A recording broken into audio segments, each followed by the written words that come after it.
Hello বন্ধুরা, আপনারা কেমন আছেন? আশা করি আপনারা সবাই খুবই ভালো আছেন। আজকে আমি অনেক দিন পরে মামার বাড়িতে এসেছিলাম। এখন আমি বাড়ি ফিরছি। অনেক দিন পরে ঘাটে এসে আমার খুবই ভালো লাগছে। ঘাট পুরো চেঞ্জই হয়ে গেছে। ছোটোবেলায় যেরকম দেখেছিলাম এখন সেরকম ঘাট আর নেই। এই পাশে একটা দোতলা বোট আছে, কত সুন্দর লাগছে। আমরা এখন বোটের দিকে যাচ্ছি। বোটে উঠে আমাদের গঙ্গা পার করতে হবে। মনে হচ্ছে বোটটা ছেড়ে দেবে। বোটটা ছেড়ে দিয়েছে, এর পরের বোটটায় আমরা উঠব। পরের বোটটাও চলে এসেছে। বোটটা থেকে ভিড় কমে যাক তারপরে উঠব। সবাই দাঁড়িয়ে রয়েছে বোটে ওঠার জন্যে।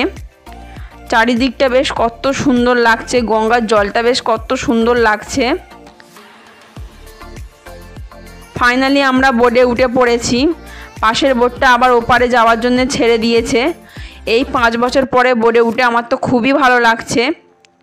আমার বোট চড়তেও খুবই ভালো লাগে। পাশে সূর্যটা ডুবে যাচ্ছে, সূর্যের কিরণটা জলে পড়ছে, কত সুন্দর লাগছে।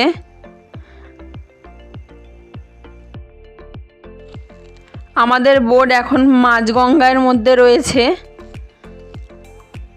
ফাইনালি আমরা ওপারে চলে এসেছি।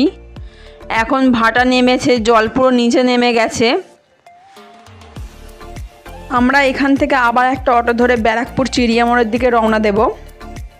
ফাইনালি ব্যারাকপুর চিড়িয়ামোড়ে পৌঁছে গেছি। এখান থেকে আবার একটা অটো ধরে বিটি রোডের দিকে রওনা দেব। আমরা এখন বিটি রোডের দিকে যাচ্ছি। এদিকে অনেক দিন পরে এসে আমার খুবই ভালো লাগছে, এত ভালো লাগছে যে বোঝাতে পারবো না। ফাইনালি আমরা বিটি রোডে পৌঁছে গেছি। এখান থেকে সোদপুরের ব্রিজের নিচে গিয়ে একটু গরম চা খেয়ে নেব। আমাদের চা খাওয়া হয়ে গেছে, এবারে বাড়ির দিকে রওনা দেব। এইখানে কাকু কি বড় বড় ক্যাঁকড়া বিক্রি করছে। ভিডিওটি এই পর্যন্ত। ভিডিওটি ভালো লাগলে একটি লাইক করে চ্যানেলটিকে সাবস্ক্রাইব করে দেবেন। আবার একটা নতুন ভিডিও নিয়ে ফিরবো। টাটা বন্ধুরা।